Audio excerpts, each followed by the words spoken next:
ഒരു മനുഷ്യനെ പറ്റി നമ്മൾ പറയുമ്പോൾ ആദ്യം അയാളുടെ സ്വഭാവത്തെ പറ്റി പറയാം. എന്നെ സംബന്ധിച്ച് സൗമ്യ മനസ്സൻ, സുഹൃത്തുക്കളെ പെട്ടെന്ന് വശീകരിക്കാൻ പറ്റുന്ന ഹൃദയമുള്ള ഒരു നല്ല മനുഷ്യനായിരുന്നു. ചില നടന്മാരെ കുറിച്ച് പറയും ജലം പോലെയാണ്. ജലം ഏത് പാത്രത്തിൽ ഒഴിക്കുന്ന ആ പാത്രത്തിന്റെ രൂപം സ്വീകരിക്കുന്ന പോലെ കഥാപാത്രവും അതുപോലെ മാറി വരുന്ന അപൂർവ നടന്മാരിൽ ഒരാൾ തന്നെയാണ് എനഫേട്ടൻ. എനിക്ക് അച്ഛന്റെ സ്വപ്നങ്ങൾ സാക്ഷാത്കരിക്കാൻ കഴിഞ്ഞില്ല അച്ഛനും പറയുന്ന രംഗമുണ്ട്. അതുകൊണ്ട് കരയാണ്. ആ കരച്ചിൽ പൊട്ടിച്ചിരിയാകുന്നൊരു സീനുണ്ട്. പക്ഷെ ഒരു കരച്ചിൽ പെട്ടെന്ന് പൊട്ടിച്ചിരിയായി മാറുക എന്ന് പറഞ്ഞാൽ അസാധാരണമായ അഭിനയശേഷിയുള്ളവർക്ക് മാത്രം കഴിയുന്ന കാര്യമാണ്. ജനം ഇങ്ങനെ എന്തെല്ലാം പ്രശ്നങ്ങൾ ഉണ്ടായിട്ട് ഇരച്ചു മൂളി നിൽക്കുകയാണെങ്കിലും ആ സ്പീക്കറിൽ കൂടെ സഹൃദരായ കലാസ്നേഹികളെ എന്ന് വർഗീസേട്ടൻ്റെ ഒരു അനൗൺസ്മെന്റ് കേട്ട് കഴിഞ്ഞാൽ പിന്നെ പിൻ ഡ്രോപ്പ് സൈലന്റ്.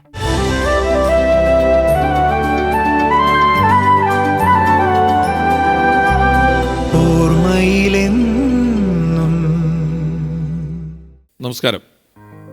ഓർമ്മയിലെന്നും NF വർഗീസ്. വാക്കുകൾക്കതീതമായ ഹൃദയബന്ധം പലരും ഇവിടെ പങ്കുവയ്ക്കുന്നു. നാടകം, സിനിമ, മിമിക്രി എന്നിങ്ങനെ ഒരു കലാകാരൻ അവൻ്റെ സർഗശേഷികളെ അവതരിപ്പിക്കാവുന്ന സ്ഥലങ്ങളിലെല്ലാം ഏറ്റവും മികച്ച രീതിയിൽ അവതരിപ്പിക്കുകയും കാലയവനികയ്ക്കുള്ളിൽ മറഞ്ഞ ശേഷവും നമ്മുടെ എല്ലാം മനസ്സിൽ തിളങ്ങി നിൽക്കുകയും ചെയ്യുന്ന കലാകാരൻ NF വർഗീസ് എന്ന തുല്യ നടൻ്റെ ഓർമ്മകളുമായുള്ള ഓർമ്മയിലെന്നും തുടരുന്നു. കലാഭവൻ എന്ന ട്രൂപ്പിൽ അദ്ദേഹത്തോടൊപ്പം ഒരുപാട് കാലം വർക്ക് ചെയ്ത, പിന്നീട് സ്വന്തമായി പരിപാടി ചെയ്തപ്പോൾ വേദികളിലെല്ലാം ഒരുപക്ഷെ ആബേലച്ചൻ്റെയും NF ഏട്ടൻ്റെയും ഫോട്ടോ പ്രദർശിപ്പിച്ച ശേഷം പരിപാടികൾ അവതരിപ്പിച്ചിട്ടുള്ള ഒരു ട്രൂപ്പ് കൊച്ചിൻ ഗിന്നസ്. ഇതിൻ്റെ എല്ലാം പിന്നണിയിലും പ്രവർത്തനങ്ങളിലും സംസാരങ്ങളിലും എല്ലാം അദ്ദേഹത്തോടൊപ്പം കൂടെ നിന്നിട്ടുള്ള ഒരാൾ ഏതാണ്ട് 50 വർഷമായി വേദികളിൽ നിന്ന് വേദികളിലേക്ക് പറന്നുകൊണ്ടിരിക്കുന്ന ഒരാൾ. സ്നേഹപൂർവ്വം സ്വാഗതം ചെയ്യുന്നു പ്രിയപ്പെട്ട KS പ്രസാദ്.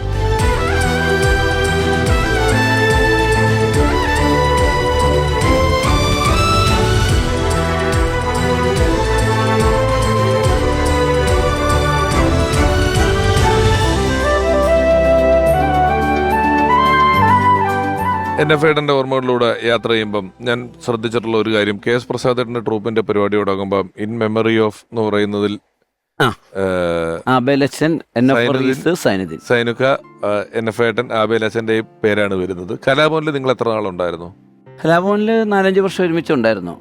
ഈ ഫോട്ടോ കൊടുത്തതിന് പുറകില് ഒരു കഥയുണ്ട്. കാരണം നമ്മുടെ കൂടെയുള്ള കലാകാരന്മാർ, നാടകമായാലും അതുപോലെ തന്നെ ഇപ്പം നർത്തകനായാലും ഗായകനായാലും മിമിക്രി ആർട്ടിസ്റ്റായാലും, തന്നോടൊപ്പമുള്ള കലാകാരന്മാർ തന്നോടൊപ്പം എത്തണമെന്ന് ആഗ്രഹിക്കുന്ന ആളുകൾ വളരെ കുറവാണ്. മനസ്സിലായില്ലേ? ഇവരൊരു പരിധി കഴിഞ്ഞാൽ പിന്നെ നമ്മുടെ ഒപ്പം ഇവരെ മറ്റുള്ളവരെ എത്തിക്കാനായിട്ട് വളരെ വളരെ താല്പര്യം കുറവായിരിക്കും. അങ്ങനെ താല്പര്യമുള്ളൊരു വ്യക്തിയായിട്ടാണ് എനിക്ക് NF തോന്നിയിട്ടുള്ളത്. എപ്പോഴും എന്നെ വഴിക്ക് വെച്ച് കണ്ടാൽ ചോദിക്കും, താൻ എന്തോടോ നമ്മുടെ ഒപ്പം എത്താത്തത്? ഞാൻ പറയും, NF എനിക്ക് പ്രോഗ്രാം ഉണ്ട്, ഞാൻ വിദേശങ്ങളിൽ ഇങ്ങനെ പരിപാടി നടത്തിക്കൊണ്ടിരിക്കുന്ന സമയമാണ്. അപ്പോഴും താൻ അങ്ങനെ ആയാൽ പോരാ, താൻ നമ്മുടെ ഒപ്പം വാ എന്ന് പറഞ്ഞ് എപ്പോഴും എൻ്റെ ഒരു നന്മ ആഗ്രഹിക്കുന്ന ചുരുക്കം എന്നോടൊപ്പം ഉണ്ടായിരുന്ന 1-2 വ്യക്തികളിൽ ഒരാളാണ് NF വർഗീസ്. അതുകൊണ്ടാണ് ഞാൻ ഇപ്പോഴും ആബേലച്ചനെയും NF വർഗീസിനെയും സൈനിധിൻ്റെയും ഫോട്ടോ കാണിക്കാതെ അതെനിക്ക് തുടങ്ങുന്നില്ല. അതെനിക്ക് 100% ഉറപ്പാണ്.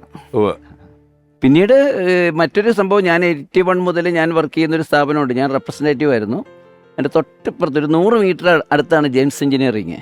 അപ്പോൾ ഞാൻ എൻ്റെ ഓഫീസിൽ നിന്ന് ഇറങ്ങിയ ആദ്യം കാണുന്നത് NF-നെയാണ്. അപ്പോൾ കലാഭവനിലുള്ളപ്പോഴും നമ്മുടെ പ്രോഗ്രാമിൻ്റെ പിന്നാമ്പുറ കഥകളെല്ലാ ദിവസവും സംസാരിക്കും. അതുപോലെ തന്നെ ഞാൻ ഹരിശ്രീയിലോട്ട് പുള്ളി പോയപ്പോഴും പുള്ളി പറയും, ഞങ്ങൾക്ക് ഇന്നലെ ഹരിശ്രീ നല്ല കലാഭവനിൽ പോയി, കലാഭവനിൽ ഹരിശ്രീ പോയിട്ട് അല്ലേ? അപ്പൊ നാടകത്തിൽ നിന്ന് കലാഭവനിലോട്ടാണ്. ഞാൻ തിരിച്ചാ വിചാരിച്ചിരുന്നത്. അതിനിടയ്ക്ക് പുള്ളി വീണ്ടും നാടകത്തിലോട്ട് പോയി. ബ്രഹ്മം പുള്ളി എഴുതിയ ഒരു നാടകം തന്നെ അല്ലേ വന്നപ്പോൾ എനിക്ക് നാടകത്തിനോട് താല്പര്യം. അത് മൈത്രിയാണോ കളിച്ചത്? അല്ലല്ല, അത് അടൂർ ജയ തിയേറ്റേഴ്സ് ആണ്. അതായത് മറ്റേ അടൂർ പങ്കജത്തിന്റെ എഴുതിയ നാടകമാണ്. NF ഏട്ടൻ നാടകം എഴുതിയിട്ടുണ്ട്. NF അത് നാടകം എഴുതി. ആദ്യമായിട്ടും അവസാനമായിട്ടും എഴുതിയ നാടകമാണ് ബ്രഹ്മം. നന്നായിട്ട് കളിക്കുകയും ചെയ്തു, പുള്ളിയാണ് അഭിനയിക്കുകയും ചെയ്തു. ആ വർഷം പുള്ളി ആ സമിതിയിലായിരുന്നു. സേവ്യറേട്ടന് സ്റ്റേറ്റ് അവാർഡ് മികച്ച നടനുള്ളത് കിട്ടുന്നത് ഈ കൂടെയുള്ളപ്പോഴാണോ? എനിക്ക് കിട്ടുന്നത് NF വർഗീസ് അഭിനയിച്ച സൂപ്പർ സ്റ്റാറാണ് നാടകത്തിലെ. അന്നത്തെ ഞങ്ങളുടെയൊക്കെ കാലഘട്ടങ്ങളിൽ ഞങ്ങൾ കാണുന്ന സൂപ്പർ സ്റ്റാറാണ് ഇദ്ദേഹം.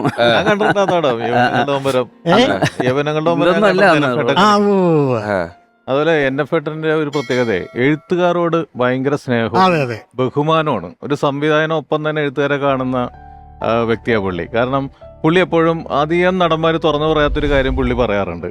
അതായത് ഏതെങ്കിലും കഥാപാത്രത്തിന് നാടകത്തിലായാലും സിനിമയിലായാലും കയ്യടി കിട്ടുന്ന സിറ്റുവേഷൻ വരുമ്പോൾ പുള്ളി പറയും അത് ആ നടന് കിട്ടിയ കയ്യടിയല്ല, അത് എഴുത്തുകാരന് കിട്ടിയ കയ്യടിയാ. ആ സിറ്റുവേഷൻ എഴുതി വെച്ചേക്കുന്ന സിറ്റുവേഷന്റെ കയ്യടിയാണത്. അത് ഞാൻ പറഞ്ഞാലും മമ്മൂട്ടി പറഞ്ഞാലും മോഹൻലാൽ പറഞ്ഞാലും ആര് പറഞ്ഞാലും ആ കയ്യടി കിട്ടും. അത് സിറ്റുവേഷന്റെയും ആ ഡയലോഗിന്റെയും പ്രത്യേകത. അത് അധികം ആരും തുറന്നു പറയാത്തൊരു കാര്യമാണ്. അത് പുള്ളി പറയും. അറിയാത്ത കാര്യമല്ല, തുറന്നു പറയാത്ത കാര്യമാണ്. അതെ അതെ. അല്ല, വർഗീസ് എന്നോടും പറയാറുണ്ട്, ഇത് എഴുത്തുകാരനില്ലെങ്കിൽ ഒരു നടനില്ലടോ എന്ന് അയാൾ പറയാറുണ്ട്. എഴുത്തുകാരൻ എഴുതി വെക്കുന്നത് പറയുന്നതിലൂടെയാണ് ഞങ്ങൾക്ക് കയ്യടി കിട്ടുന്നത്. പിന്നെ ഈ സ്വന്തം കുറ്റങ്ങൾ മനസ്സിലാക്കുക എന്ന് പറഞ്ഞാൽ വളരെ ബുദ്ധിമുട്ടാണ്. പലരും മറ്റുള്ളവരുടെ കുറ്റങ്ങളെ പെട്ടെന്ന് മനസ്സിലാക്കുമല്ലോ, സ്വന്തം കുറ്റങ്ങൾ. അത് ഇവിടെയും പറയാറുള്ളൂ അത്തരം കാര്യങ്ങൾ. പുള്ളി എപ്പോഴും പറയാറുള്ള ഒരു കാര്യം, എൻ്റെ ഏറ്റവും വലിയ ശത്രു എൻ്റെ നാക്കാ എന്ന് സ്വയം പുള്ളി പറയാറുണ്ട്. അതുപോലെ സ്ഥിരമായി പുള്ളി ആരോടും അങ്ങനെ വഴക്ക് വെച്ചുകൊണ്ടിരിക്കാറില്ല. ഇപ്പം ഞങ്ങൾ ഒരുമിച്ച് വലിയ ആത്മമിത്രങ്ങളായിരുന്നു. പുള്ളിയുടെ എല്ലാ രഹസ്യങ്ങളും പറയുന്ന ഒരാൾ അല്ലെങ്കിൽ കേൾക്കുന്ന ഒരാൾ ഞാനായിരുന്നു.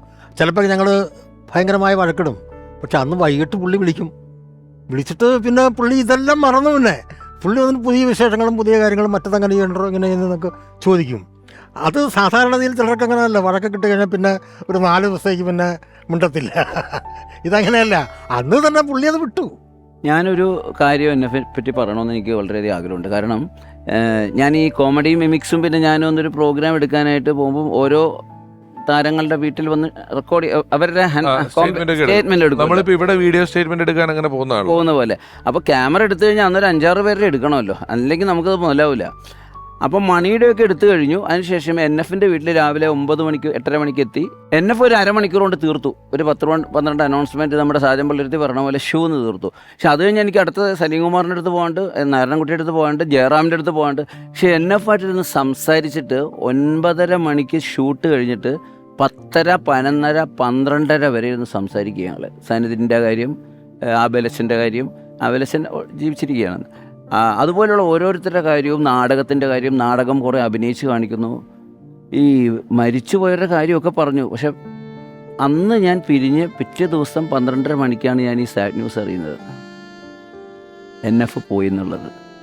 അതായത് 24 മണിക്കൂർ മുമ്പ് ഞങ്ങളൊരു 3 മണിക്കൂർ സംസാരിച്ചിരുന്നു എന്ന് പറയുമ്പോൾ ഇപ്പോഴും അത് പറയുമ്പോൾ നമ്മുടെ ദേഹം എല്ലാം ഇങ്ങനെ കൊരുതിരിക്കും. അപ്പോൾ അത് അദ്ദേഹം അറിയുന്നില്ല 24 മണിക്കൂർ കഴിയുമ്പോൾ ഞാൻ ഈ ലോകത്ത് നിന്ന് വിട പറയുകയാണെന്ന്. ഞാൻ അന്ന് സ്കൂട്ടറാണ്, എനിക്കന്ന് കാറില്ല. പക്ഷേ എനിക്കന്ന് സ്കൂട്ടർ ഓടിക്കാൻ സാധിച്ചില്ല. സ്കൂട്ടർ വീട്ടിൽ കൊണ്ട് വെച്ചിട്ട് ഒരു വണ്ടി വിളിച്ചിട്ട് ഞാൻ ആലുവയിൽ പോയത്. കാരണം അത്രയും ഷോക്കായിപ്പോയ എല്ലാവരും ഷോക്കായിപ്പോയി. പക്ഷേ അത്ര മണിക്കൂറുകളിരുന്ന് ഞങ്ങൾ സംസാരിക്കുകയും എന്നിട്ട് ഒരു സംഭവം അഭിനയിച്ച് കാണിച്ചപ്പോൾ ഞാൻ പറഞ്ഞു ഞാൻ ക്യാമറ എടുക്കട്ടെ. അപ്പോൾ ക്യാമറ ഗ്രൂപ്പ് എല്ലാം കാരണത്തിരിക്കുക. എനിക്ക് 3 മണിക്കൂറിൻ്റെ നഷ്ടമാണ്. പക്ഷെ എന്നാലും NF-ആയിട്ടുള്ള ആ ഒരു വർത്തമാനത്തിൻ്റെ സുഖത്തിൽ ഞാൻ പറഞ്ഞു ഈ സാധനം ഒന്ന് ഷൂട്ട് ചെയ്യട്ടെ, NF പല രീതിയിൽ അഭിനയിക്കുന്നു, ഇതൊന്ന് ഷൂട്ട് ചെയ്യട്ടെ എന്ന് പറയും. അപ്പോൾ വേണ്ടോ താൻ 1 മാസം കഴിഞ്ഞു വാ, അപ്പോൾ ഞാൻ മേക്കപ്പൊക്കെ ഇട്ടിട്ട് ഗംഭീരമായിട്ട് ഈ സാധനം ചെയ്തു തരാം എന്ന് പറഞ്ഞിട്ട്. സമകാലീനായ സുഹൃത്തായിട്ടുള്ള നിരവധി വേദികളിലൊപ്പം പ്രവർത്തിച്ചിട്ടുള്ള ഒരാൾ NF-ഏട്ടനെ ഇപ്പോൾ പ്രിയപ്പെട്ട കലാഭവൻ അൻസാർക്ക് ഓർക്കുന്നു. കലാഭവനിൽ നമ്മൾ ചെയ്യുന്നതിൻ്റെ ഇടയ്ക്ക് മാട്ട പരിപാടികൾക്ക് പോകും. മാട്ട എന്ന് പറഞ്ഞാൽ പേഴ്സണൽ കിട്ടുന്ന പരിപാടി. കലാഭവനിൽ അന്ന് 100 രൂപയാണ് ഒരാൾക്ക് കിട്ടുന്നത്. ഞങ്ങൾ പേഴ്സണലായിട്ട് പോയി കഴിഞ്ഞാൽ 500 രൂപ 2 പേർക്ക് കൂടി കിട്ടും. അങ്ങനെ വർഗീസ് ഒരു പരിപാടി ഉണ്ടെന്ന് പറഞ്ഞതിനോട് സേക്രഡ് ഹാർട്ട് കോളേജ് തേവര കോളേജിലെ പരിപാടിക്ക് ഞങ്ങൾ സ്കൂട്ടറിൽ പോയി. എയർ ഇന്ത്യ ഓഫീസിൻ്റെ അടുത്ത് ഒരു ഓഫീസിൽ JM's ബെയറിംഗ് കമ്പനി എന്ന് പറയുന്ന ഒരു ബെയറിംഗ് കമ്പനിയിൽ മാനേജറായിട്ട് വർക്ക് ചെയ്യാണ്. അവിടുന്ന് ഞാൻ വർഗീസിനെ പിക്ക് ചെയ്ത് ഞങ്ങൾ തേവര കോളേജിലേക്ക് പോയി. ശരിക്കും പറഞ്ഞാൽ എനിക്ക് കണ്ടുവിടണമെന്നതൊക്കെ പറയുമ്പോൾ പഴയ കാര്യങ്ങളിലേക്ക് പോയി. അങ്ങനെ തേവര കോളേജിൽ പോയി ഞങ്ങൾ പ്രോഗ്രാം നടത്തിക്കൊണ്ടിരിക്കുമ്പോൾ സാധാരണ നമ്മൾ പ്രിസ്ക്രൈബിൾ അങ്ങനെ സ്ക്രിപ്റ്റ് ഒന്നും ഉണ്ടാവില്ല, ഇങ്ങനെ എഴുതി വെച്ചിട്ടുണ്ടാവും. ഓട്ടോറിക്ഷ എന്ന് വെച്ചാൽ ഒരു ഓട്ടോറിക്ഷയുടെ പരിപാടിയായിരിക്കും. അമ്മാവൻ ഫുൾ അമ്മാവൻ വരും, അങ്ങനെയൊക്കെ നോക്കിയാണ് ചെയ്യുന്നത്. അപ്പോൾ ഇതിൽ വരുന്നത് നമ്മൾ ഒരു തോന്നുന്ന കോമഡികൾ ചിലപ്പോൾ പറയാറുണ്ട്. അങ്ങനെ ഞാനും വർഗീസും അങ്ങോട്ടും ഇങ്ങോട്ടും കൊടുത്തും വാങ്ങിയൊക്കെ നിൽക്കുകയാണ്. അപ്പം ഞാൻ എന്തോ ഓർക്കാതെ പറഞ്ഞ ഒരു സാധനമാണ്. ഇത് കേട്ടോട് വർഗീസ് പൊട്ടിയകടി ചിരിച്ച്. വർഗീസിന് ചിരി അടക്കാൻ പറ്റില്ല. ഇന്നും നിങ്ങൾ ശ്രദ്ധിച്ചാൽ പഴയ സിനിമകളിട്ട് നോക്കിയാൽ അറിയാം. ഓപ്പോസിറ്റ് നിൽക്കുന്നത് കോമഡി ആർട്ടിസ്റ്റ് ആണെങ്കിൽ ഇപ്പോൾ ജഗദീഷോ ഇന്നസെൻ്റ് ഏട്ടനോ മാളച്ചേട്ടനോ ഒക്കെ ആണെങ്കിൽ അവർ പറയുന്ന ഡയലോഗ് ശ്രദ്ധിച്ചുകൊണ്ട് നിൽക്കുന്ന വർഗീസിൻ്റെ മുഖത്ത് ഒരു ചെറു ചിരി നമുക്ക് കാണാൻ പറ്റും. അത് ഞാനെപ്പോഴും ശ്രദ്ധിക്കാറുണ്ട്. മറ്റേയാളുടെ സജഷനിൽ ഷോട്ട് എടുക്കുമ്പോൾ അറിയാൻ പറ്റും വർഗീസിൻ്റെ മുഖത്തുള്ള ചിരി, ആ ഒരു ഇന്നസെൻസ് മുഖത്ത് കാണാൻ പറ്റും. അങ്ങനെ കോളേജിൽ വെച്ചിട്ട് ഞാനിത് പറഞ്ഞു, വർഗീസ് അങ്ങോട്ട് പൊട്ടി അങ്ങോട്ട് ചിരിച്ചു. ഇത് കേട്ടിട്ട് വർഗീസിൻ്റെ ചിരി കണ്ട് ഞാനും ചിരിച്ചു പോയി. എൻ്റെ ചിരി കണ്ട് കോളേജ് മുഴുവൻ ചിരിച്ചു, ഓഡിയൻസ് മുഴുവൻ ചിരിയായിരുന്നു. ഞങ്ങളും സ്റ്റേജിൽ അങ്ങോട്ട് ചിരിക്കുകയാണ്. അപ്പോൾ ഓഡിയൻസ് വിചാരിച്ചത് അത് ഞങ്ങൾ ഉണ്ടാക്കിയെടുത്ത ഒരു ഡെലിബറേറ്റ്ലി ചെയ്ത ഒരു സാധനമാണെന്ന് ഓഡിയൻസ് വിചാരിച്ചു. പരിപാടി ഭയങ്കര വിജയിക്കുകയും ചെയ്തു. പുള്ളി നമ്മൾ കോമഡി അരിസ്റ്റോകനും മറ്റൊക്കെ പറയുന്ന സമയത്ത് സാന്നിധ്യം പറയും, പുള്ളി സ്റ്റേജിൽ നിന്ന് ചിരിക്കും. സൈഡിൽ നിന്ന് ചിരിക്കും പുള്ളി. ഈ നാടകം കളിച്ചുകൊണ്ടിരിക്കുമ്പോൾ ഈ അമർഷത്തിൽ ഞാനൊരു കോമഡി കളിക്കുന്നത്. അപ്പോൾ വേറൊരു സ്ത്രീയും കൊണ്ട് വെള്ളമടിച്ച് പൂസായിട്ടാണ് അത് വരുമ്പോൾ പുള്ളി സൈഡിൽ വന്നിരിക്കും. സൈഡിൽ വന്നിട്ട് ഞങ്ങൾ കാണിക്കുന്നത് പ്രേക്ഷകൻ ചിരിക്കുന്നതിനേക്കാൾ ഒച്ചത്തിൽ പുള്ളി ചിരിക്കും. അതുകൊണ്ട് നമുക്ക് ചിരി വരും.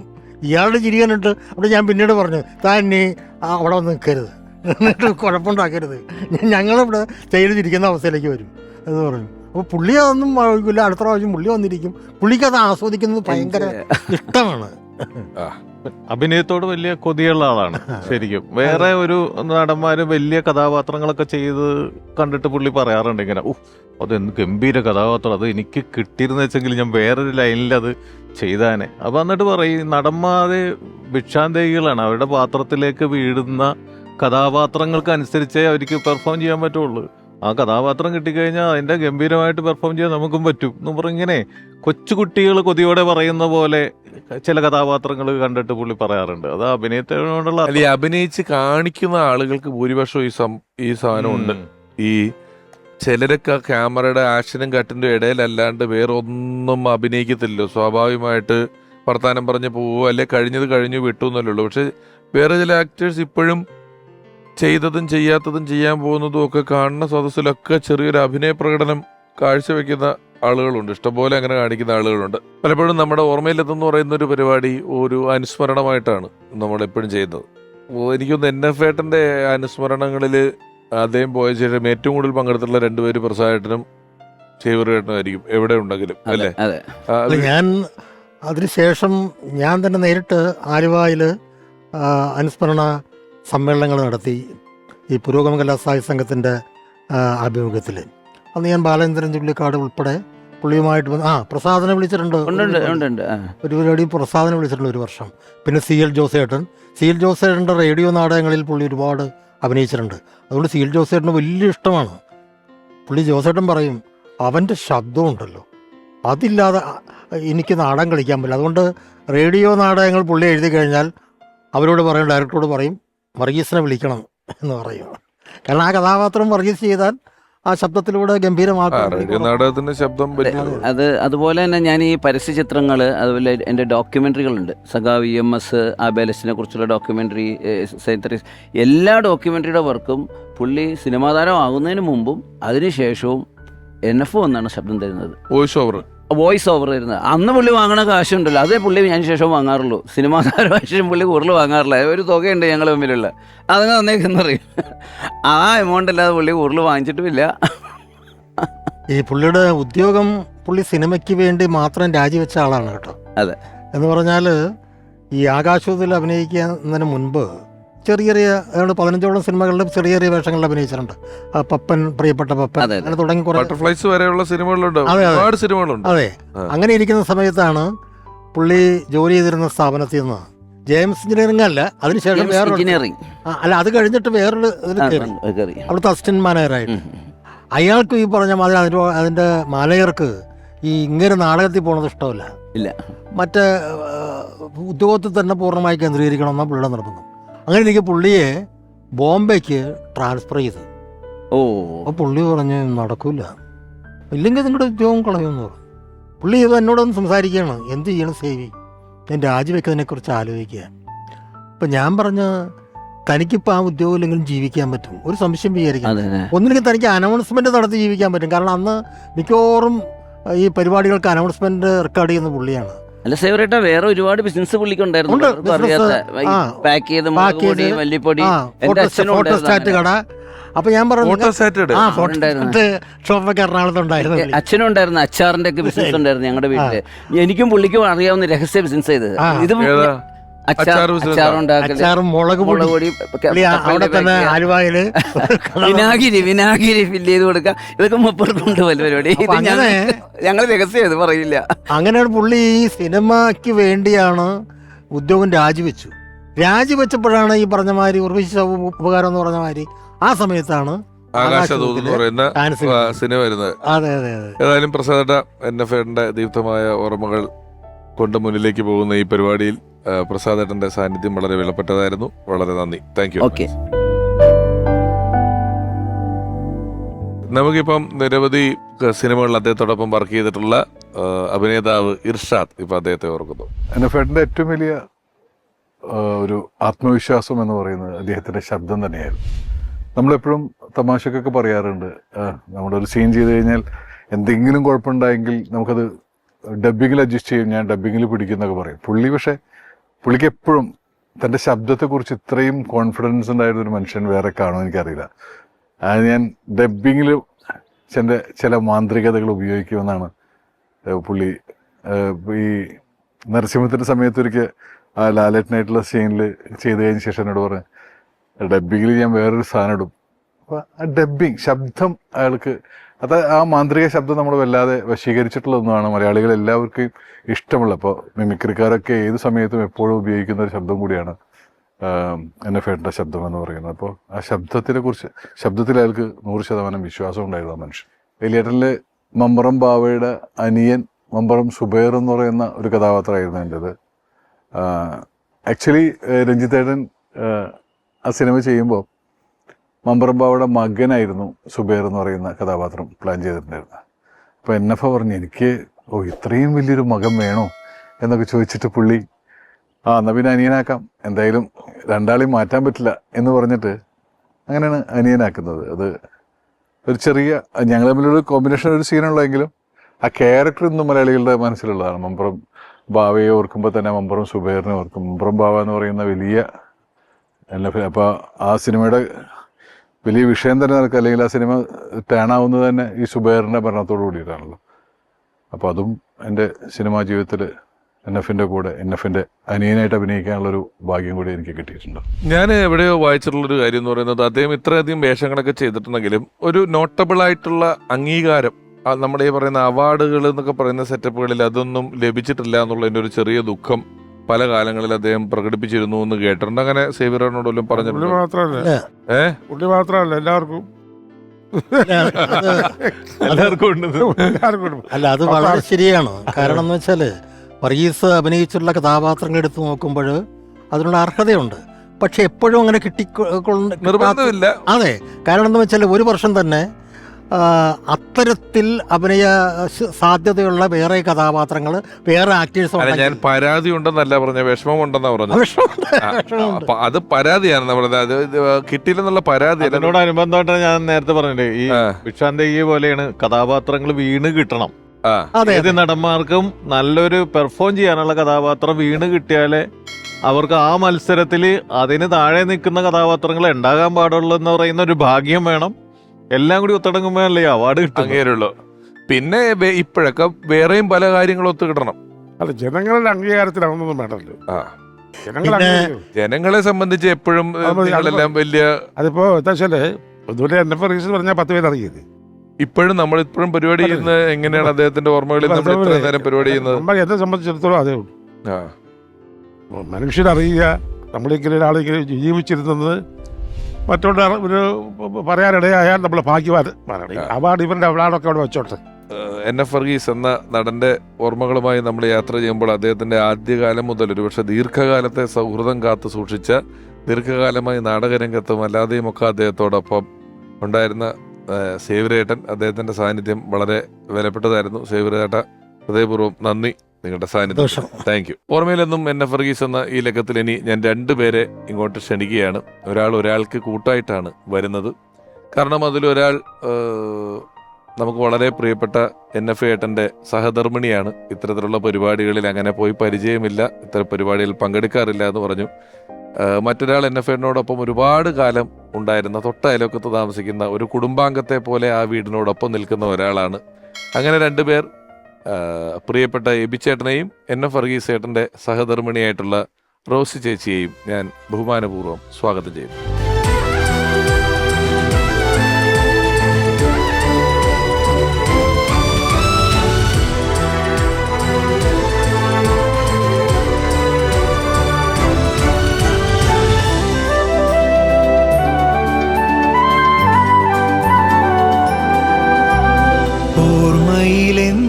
എബിച്ചേട്ടൻ NF ഏട്ടൻ്റെ, ജനാർദ്ദൻ NF ഏട്ടൻ്റെ ഒരു സന്തത സഹചാരിയൊക്കെയാണ്. ഇപ്പം മിമിക്രി ആർട്ടിസ്റ്റ് അസോസിയേഷന്റെ ഒരു PRO ആയിട്ടൊക്കെ നിൽക്കുന്നു. ഒരു വലിയ സാമൂഹ്യ സേവകനാണ്. വിപ്ലവകരമായിട്ടുള്ള പല പരിപാടികളും കാണിക്കുന്ന ഒരാളാണ് എബിച്ചേട്ടൻ എന്ന് പറയുന്നത്. ജനാർദ്ദൻ ഞങ്ങൾ വന്ന് തുടക്കത്തിൽ പറഞ്ഞു, ഒരു പുഴയറമ്പത്ത് പോയി ഒരു ചൂണ്ടയിട്ട കഥയൊക്കെ പറഞ്ഞു, അന്ന് കണ്ടതാണ് എന്ന് പറഞ്ഞു. അങ്ങനെ ഒരു ഓർമ്മയുണ്ടോ? ആ ജനാർദ്ദൻ വന്നൊക്കെ ഓർക്കുന്നുണ്ടല്ലോ അല്ലേ വീട്ടില്? NF ഏട്ടൻ എപ്പോഴും അട്രാക്ട് ചെയ്യുന്ന, അങ്ങനെ പറഞ്ഞു, എന്നെയും വിളിക്കാറുണ്ട്. വിളിച്ചിട്ട് പറയാം, വാ ഇടക്ക് വൈകുന്നേരം ഇറങ്ങുക, പുഴയുടെ തീരത്ത് നമുക്ക് അവിടെ വർത്താനം പറഞ്ഞിരിക്കുക, ചൂണ്ടയിടാന്നൊക്കെ പറഞ്ഞു.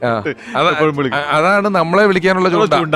അതിട്ടിട്ടാണ് നമ്മളെ വിളിക്കുന്നത്. അല്ല, എന്റെ അടുത്ത് എപ്പോഴും പറയുമായിരുന്നു, സിനിമയില്ലെങ്കിലും ആലുവപ്പുഴയിലും മീനുണ്ടെങ്കിൽ ഞാൻ ജീവിക്കുമെന്ന് എപ്പോഴും പറയുമായിരുന്നു. പിടിച്ചു വിളിക്കുന്ന അത്ര ധൈര്യമുള്ള ആളായിരുന്നു. വളരെ ഒപ്റ്റിമിസ്റ്റ് ആയിരുന്നു ജീവിതത്തിൽ. നല്ല സെൽഫ് കോൺഫിഡൻസും ഉണ്ടായി.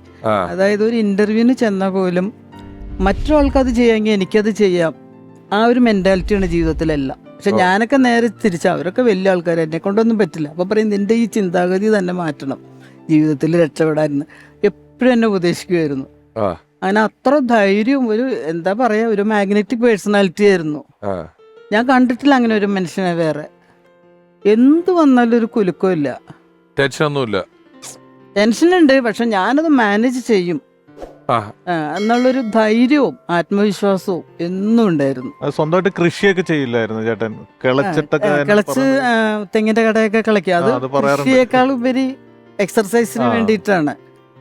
NF ഏട്ടന്റെ ഫുൾ ഫോം എന്നാണ് ഞാൻ മനസ്സിൽ കണ്ടേക്കുന്നത്, നേച്ചർ ഫ്രണ്ട് എന്നാണ്.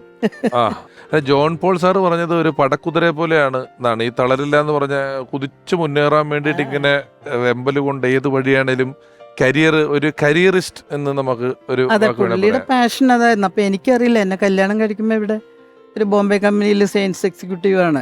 നാടകക്കാരനാന്ന് അറിയത്തില്ല അല്ലേ? നാടകക്കാരനാന്ന് അറിയായിരുന്നു, പക്ഷെ ഇങ്ങനെ ഒരു പ്രൊഫഷണൽ ടീമിൽ കളിക്കേണ്ടെന്ന് എനിക്ക് അറിയില്ലായിരുന്നു. എന്റെ വിചാരം ഈ പള്ളി പെരുന്നാളിനൊക്കെ നാടകം കളിക്കും. എനിക്കറിയില്ലായിരുന്നു എന്നുള്ളതാണോ, വീട്ടുകാർക്ക് അറിയില്ലായിരുന്നു എന്നുള്ളതാണോ? എനിക്കും അറിയില്ലായിരുന്നു. സത്യമാണ്, സത്യം. കാരണം ജനാർദ്ദൻ ചേട്ടാ, ഇതൊരു 6 വർഷത്തെ പ്രണയത്തിന് ശേഷമാണ് വിവാഹം. പക്ഷെ ഇന്നത്തെ പോലത്തെ പ്രണയം അല്ലാന്ന് ഞാനൊന്നും പറഞ്ഞില്ലല്ലോ. പയ്യന്റെ ബാങ്ക് ബാലൻസോ, എനിക്ക് സത്യം പറഞ്ഞാൽ ഉളിയന്നൂർ ഒരു ഐലൻഡാന്ന് എനിക്ക് അറിയില്ലായിരുന്നു. പിന്നെ ഞങ്ങള് കാത്തലിക്സ് ആണെങ്കിൽ ഞങ്ങള് 2 ഗ്രൂപ്പാണ്, അതെനിക്ക് അറിയില്ലായിരുന്നു. അപ്പൊ ഇവരുടെ വീട്ടിൽ ഫസ്റ്റ് വന്നിട്ട് എന്റെ അപ്പൻ വന്നിട്ട് ചോദിച്ചു, ഇങ്ങനെയൊക്കെയാണ് വർഗീസിന്റെ വീടും ഇതൊക്കെ നിനക്ക് അറിയാൻ വേണ്ടായില്ല. എനിക്കറിയില്ല. അപ്പൊ എങ്ങനെ 6 കൊല്ലം പ്രേമിച്ചിട്ട് ഇത് അറിയാം? 6 കൊല്ലം പ്രേമിച്ചെന്ന് പറഞ്ഞാൽ ഞാൻ പ്രീ ഡിഗ്രി സെക്കൻഡ് ഇയർ പഠിക്കുമ്പോഴേ പുള്ളി അവിടെ ബികോമിന് വന്ന് ചേർന്നത്. UC-യിൽ ബികോം ഇല്ലാത്തതുകൊണ്ട് വന്നതാ. ഞാൻ പിന്നെ എന്റെ വീടിന്റെ അടുത്താണ് ശങ്കര കോളേജ്. അങ്ങനെ പഠിച്ചപ്പോ ഈ ഇലക്ഷൻ സമയത്ത് ബോയ്സിനൊക്കെ പെമ്പിള്ളേര് ഇരിക്കണ ആ ഗ്രൗണ്ടിലൊക്കെ വരാം, വെയിറ്റിംഗ് റൂമിന്റെ ചുറ്റും. അങ്ങനെ വന്നപ്പോ ഇയാളിങ്ങനെ ഭയങ്കര നല്ല കുട്ടിയായിട്ട് വന്ന് ഞങ്ങളുടെ അടുത്തൊക്കെ വർത്താനൊക്കെ പറഞ്ഞു പോയി. പിന്നെ എൻ്റെ ഒരു കൂട്ടുകാരിയുടെ അടുത്ത് പിന്നീട് പറഞ്ഞു ഇങ്ങനെ എന്നെ ഇഷ്ടമാണ്. അപ്പൊ ഞാൻ പറഞ്ഞു, എനിക്കതിൽ താല്പര്യമില്ല, ഞാൻ പഠിക്കാനാ വന്നിരിക്കണ കോളേജിൽ, ഈ വക ഇതിനൊന്നുമില്ല എന്നൊക്കെ പറഞ്ഞു. പിന്നെ പുള്ളിയല്ലേ, പുള്ളി ആരെയും വീഴ്ത്തും. പുള്ളിയുടെ ഒരു പേഴ്സണാലിറ്റി അങ്ങനെയായിരുന്നു, എന്നെ എന്നല്ല. അങ്ങനെ പിന്നെ പ്രീ ഡിഗ്രി കഴിഞ്ഞ് ഞാൻ പോയി. പിന്നെ ഞാൻ ആ കോളേജിൽ BA ചേർന്നു. ഞാൻ ചേരാതിരുന്നെങ്കിൽ ചിലപ്പോ ആ പ്രേമം അവിടെ വെച്ച് അവസാനിച്ചേനെ. അങ്ങനെയാണ്. അപ്പൊ പ്രീ ഡിഗ്രിക്ക് അന്ന് ഇല്ലെന്ന് പറഞ്ഞെങ്കിലും ഇത് പ്രണയമാണെന്ന് സമ്മതിച്ചത് എപ്പോഴത്തേക്കായി? ഡിഗ്രിക്ക് പിന്നെ ഞാൻ വന്ന് ചേർന്നു. അപ്പൊ പിന്നെയും പുള്ളി പഴയ സ്നേഹമൊക്കെ പറഞ്ഞ് എൻ്റെ അടുത്ത് വന്ന് അങ്ങനെയാണ്. പിന്നെ പിന്നെ പിന്നെ പിന്നെ അന്നേ ചൂണ്ടോട്ട്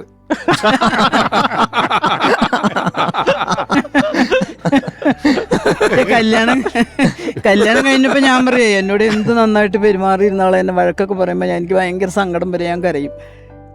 എന്നോട് ഒരു നല്ല വാക്കും പറയണില്ല എന്ന് പറയുമ്പോൾ എടി ചൂണ്ടയ്ക്ക് ഒരുത്തം മീൻ ആരെങ്കിലും ഇനി എര ഓർക്കുമെന്ന് ചോദിക്കുമായിരുന്നു എന്നോട്. ചൂണ്ടയുണ്ട് ചേട്ടാ, ആ ചൂണ്ടയിലാ നിൽക്കുന്നത്. വിവാഹം വിവാദമായിരുന്നില്ലല്ലോ അല്ലേ?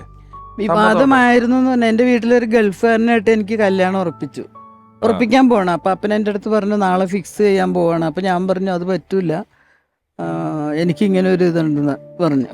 അപ്പം അപ്പൻ പറഞ്ഞു നീ എന്ത് ഭ്രാന്തായി പറയണേ, നീ ഇങ്ങനെ പലരുടെയും പേര് പറയും, അവരുടെയൊക്കെ വീടുകളിൽ എനിക്ക് അന്വേഷിച്ച് നടക്കാൻ പറ്റില്ല. അപ്പം ഞങ്ങളുടെ വീട്ടിൽ ഞങ്ങൾ മൂത്ത 5 പെൺമക്കളാണ്, ഇളയത് എനിക്കൊരു ബ്രദറുള്ളൂ. അപ്പം അപ്പൻ്റെ ചേട്ടൻ്റെ വീട്ടിൽ ചെന്ന് അവിടുത്തെ ചേട്ടന്മാരൊക്കെ ആയിട്ട് ആലോചിച്ചു എന്ത് ചെയ്യും. അപ്പോൾ അവർ പറഞ്ഞു അതൊന്നും സമ്മതിച്ചു കൊടുക്കരുത് എന്ന് പറഞ്ഞു. എന്നിട്ട് വല്യപ്പൻ്റെ മോൻ ഹോട്ടൽ അരോമയിൽ വർഗീസുമായിട്ട് വന്ന് മീറ്റ് ചെയ്തു. അപ്പോൾ അവർ കുറേ ഇതൊക്കെ പറഞ്ഞു, ഞങ്ങൾ വലിയ ആളുകളാണ്, നിങ്ങൾക്കൊന്നും കെട്ടിച്ചേരാൻ പറ്റില്ല. അതിപ്പോൾ എല്ലാവരും അങ്ങനെയല്ലേ പറയുള്ളൂ. അപ്പോൾ വർഗീസ് പറഞ്ഞു എനിക്കുണ്ട് ഒരുപാട് വലിയ കുമ്പത്തെ റിലേറ്റീവ്സൊക്കെ, ഒരു കാര്യമില്ല, ഞാൻ പണിയെടുത്ത് എനിക്ക് ജീവിക്കാം. അങ്ങനെ പറഞ്ഞപ്പോൾ വീട്ടിലൊന്നും ഒരു കാരണവശാലും അവന് കെട്ടിച്ചു കൊടുക്കരുത്, അവൻ ഭയങ്കര ഇങ്ങനെ എന്നൊക്കെ പറഞ്ഞു. അപ്പോൾ അപ്പനും പറഞ്ഞു ഇങ്ങനെയൊക്കെ അവൻ പറയണേ, നീ എന്തുദ്ദേശിച്ചിട്ടാ. പിന്നെ നാടകത്തിൽ അഭിനയിക്കുമെന്ന് എനിക്കറിയില്ല. എൻ്റെ കഷ്ടകാലത്തിന് അന്നൊരു നാടകത്തിലൊരു ഫോട്ടോ ഏതോ ഒരു നടീനെ ഇങ്ങനെ പിടിച്ച് നിൽക്കുന്നതായിട്ട് പേപ്പറിൽ വന്നു. അത് ഹിന്ദുവിലും വന്നു, മനോരമയിലും വന്നു. ഞാനത് കണ്ടു. എനിക്കത് അപ്പൻ കാണല്ലേ എന്നാണ്, അപ്പനാണെങ്കിൽ ഞാനത് കാണല്ലേ എന്നാണ്. ഞങ്ങൾ രണ്ടാൾക്കും പേടിയായി. അപ്പോൾ അപ്പൻ എന്നെ വിളിച്ചിട്ട് ചോദിച്ചു ഇങ്ങനെയൊക്കെയാണ് നാടകക്കാരെന്നൊക്കെ പറഞ്ഞാൽ അവർ ഇങ്ങനെ റിലേഷൻസൊക്കെ വേറെ ആരെങ്കിലുമൊക്കെ കൂടെ പോവാം, കുറച്ച് കഴിയുമ്പോൾ നിന്നെ വേണ്ടാന്ന് വെക്കാം. അപ്പോൾ ഞാൻ പറഞ്ഞു എന്നാൽ ഒരു പണി ചെയ്തതിന് കെട്ടിക്കണ്ട, പക്ഷെ വേറെ ആരും എനിക്ക് കല്യാണം കഴിക്കണ്ടെന്ന് പറഞ്ഞു. അങ്ങനെയുള്ള കുറച്ച് വിവാദം ഉണ്ടായി, അത്രേ ഉള്ളൂ. അതിനുശേഷമാണ് വിവാഹം കഴിക്കുന്നതും. അപ്പൊ വിവാഹത്തോടു കൂടി നാടകക്കാരനാണ്, മിമിക്രിക്കാരനാണെന്നൊക്കെയുള്ള. വിവാഹം ഏത് വർഷമായിരുന്നു? 78-ല്. അത് കഴിഞ്ഞ് 93-ലാണ് സിനിമയിൽ വരുന്നത്. അതെ അല്ലേ? അതിന് അല്ല, സിനിമയിൽ വരാതിരുന്ന എന്താന്ന് വെച്ചാൽ ഞങ്ങൾക്ക് പെട്ടെന്ന് 4 കുട്ടികളുണ്ടായി വിത്തിൻ 7 years. അപ്പൊ നല്ല ഭാരമുണ്ടല്ലോ, കുടുംബമൊക്കെ നോക്കണ്ടേ, ഞാൻ ജോലിക്കൊന്നും പോണില്ല. അപ്പൊ അതുകൊണ്ട് പുള്ളി ഞങ്ങളൊന്ന് സെറ്റിൽഡ് ആക്കിയിട്ട് സിനിമയിൽ പോകാനിരുന്നു. അതിന് വേണ്ടിയിട്ട് ഒരു ഫോട്ടോസ്റ്റാറ്റ് തുടങ്ങി പത്മയുടെ അവിടെ എറണാകുളത്ത്. അപ്പൊ എൻ്റെ അടുത്ത് വന്ന് പറഞ്ഞു അത് നോക്കണം. അന്ന് ഞാൻ നേരാണ് എന്തോന്ന് സുനിലിന് അത് കിട്ടല്ലേ എന്ന് വെച്ചാൽ, അത് കിട്ടിയാൽ ഞാൻ എന്ന് എറണാകുളത്ത് വരണ്ട, എനിക്ക് മക്കളുടെ കാര്യം നോക്കണം, വീട്ടിലെ കാര്യം നോക്കണം. പക്ഷെ അത് കിട്ടി, ആ റൂം കിട്ടി. അപ്പൊ അവിടെ ഫോട്ടോസ്റ്റാറ്റ് കട തുടങ്ങാനുള്ള മുറി കിട്ടി. അങ്ങനെ 5 വർഷം അവിടെ ഫോട്ടോസ്റ്റാറ്റ് നടത്തി. ഞാൻ നല്ല രീതിയിൽ നടത്തിയത്, എൻ്റെ പേടിയൊക്കെ പോയി. 5 വർഷം കഴിഞ്ഞപ്പോഴേക്കും പുള്ളിക്ക് കുറച്ച് അപ്പം JMCന്ന് മാറി കോന എലിവേറ്റേഴ്സിലേക്ക് പുള്ളി ഇങ്ങോട്ട് പോകുന്നു. അപ്പോൾ ഇവരും ഇവിടെ വന്ന് 2-3 വർഷം കഴിഞ്ഞപ്പോൾ ഇവർ തിരുവനന്തപുരത്തേക്ക് പുള്ളിനെ ട്രാൻസ്ഫർ ചെയ്തു. അപ്പോൾ പുള്ളിക്ക് എറണാകുളം വിട്ടു പോകാൻ പറ്റൂല. അപ്പോൾ എന്നെ പെട്ടെന്ന് ഫോട്ടോസ്റ്റാറ്റ് ഞങ്ങളുടെ കടയിൽ വന്ന് വിളിച്ചിട്ട് അവിടെ ഒരു ഹോട്ടലിൽ കൊണ്ടുപോയിട്ട് പറഞ്ഞു ഞാൻ ജോലി റിസൈൻ ചെയ്യാൻ പോകണമെന്ന് പറഞ്ഞു. എന്താ നിൻ്റെ അഭിപ്രായം? അപ്പം ഞാൻ പറഞ്ഞു എന്തിനാ എന്നോട് അഭിപ്രായം ചോദിക്കണേ, എൻ്റെ അപ്പൻ പറയും എപ്പോഴും വർഗീസ് എല്ലാവരോടും അഭിപ്രായം ചോദിക്കും, പക്ഷേ സ്വന്തം ഇഷ്ടം പോലെ കാര്യം നടത്തുള്ളൂ.